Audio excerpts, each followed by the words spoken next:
Batum out top, aggressive against Ingles. Now a switch. Bogdanovic against Batum with 4 on the shot clock. Bogdanovic gets the hook shot to go. Good patience by the Jazz. Turns it over. They got a 3-on-1. Mitchell didn't finish the alley-oop, kicked it back out to Ingles, who broke out of his shooting slump in the previous game. In this series and in the previous one against Dallas, he responded in Game 3 big time against the Mavericks with 29 points. Ingles knocks down. Better percentage. Here's Reggie Jackson into the ball game quickly for Los Angeles. Jackson had his best game of the playoffs in the previous game. He led the way in scoring, and he rains one in from deep as well. Why 0 for 2 to start this game. Ingles, another 3-ball on the way. This one's short. Gobert with the rebound and lays it home. They went from last year 28th in physicality on Rudy Gobert. He's already gotten to the offensive window twice now. Gobert in drop coverage there. They switch back. Jackson being guarded by Mitchell. And now O'Neal on Jackson. Shot clock down to 6. Cross court to Morris. One more to George, and he slams it home. So what do you notice? The space. Foul called against the Jazz. Michael Smith, James Williams, and Kane Fitzgerald are officials tonight. Take one more look at it here.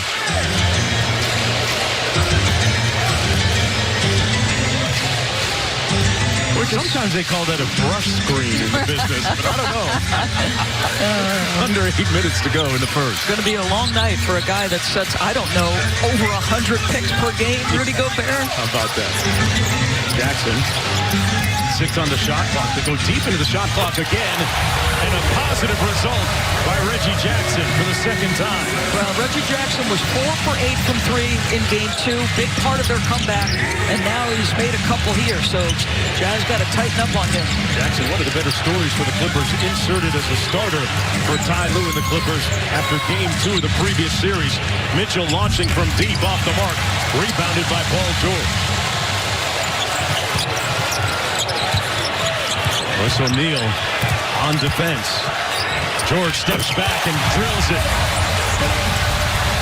Got into his rhythm, Doris. Yeah, that's just excellent individual offensive play. Royce O'Neal is an elite defensive player. He won't put his head down just because he's been scored on. O'Neal, one more to Ingles. Bogdanovic goes quickly with it. And he missed the layup. I would think that's the matchup they attack, because with Kawhi checking Donovan, that means Bogey has a size advantage with Reggie Jackson. Paul George missing from deep. Inside for Gobert. Man, that was supposed to be a lob, but it went all the way across court. Out of bounds. It'll stay. Pardon me, it's going to be Clipper basketball. So Reggie Jackson picking up where he left off, starting to feel comfortable. Bogdanovic checking him. He's sort of giving him a cushion to give up the drive, and Jackson lets him hear it. And then, listen, Royce is doing his job. Down in a stance, staying between him and the basket. That's just excellent skill by Paul George. Reggie Jackson had that 16-point third quarter in Game 2. It really helped to bring the Clippers back from that 21-point deficit in the second half. George goes behind his back and now going to bring it out against Derek Favors. They feel they can attack the paint against Favors. Got a good look, but couldn't cash. Jordan Clarkson into the ball game for Utah. Sixth man of the year. Here's Favors. Clippers really pushing the Jazz out near midcourt door. Mitchell against Kawhi. The double team and finds an open man. That's Bogdanovic. And he shoots an air ball. Good defense by the Clippers on that sequence. It's similar to what happened in the third quarter.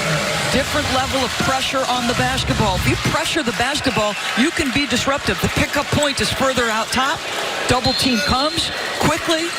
You get a good shot if you're Bucks. These are high-value shots for everybody in the NBA. But right now, the Clippers on a 7-0 run to even this up.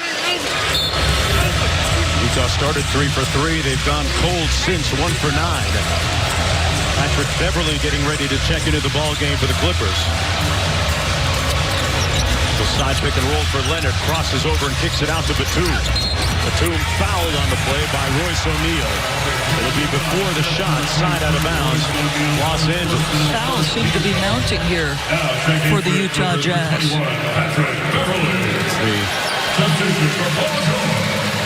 Clippers don't have any team fouls. And Mark, I'll tell you, It's just one now for Utah. It's going to be interesting to see, does Kawhi check Donovan all night long? And are they better when they send two to Donovan? Do they close their traps better? Wow, Leonard probed underneath and came up with the reverse. And this is the first lead of the ball game for the Clippers. 5.5 minutes to go in the first quarter. Beverly on Mitchell. Mitchell rejects the screen and gets into the lane. Couldn't make the layup. Leonard fouled by Clarkson. That's going to be the second team foul against the Jazz. First on Clarkson. So Kawhi Leonard, you touched on it.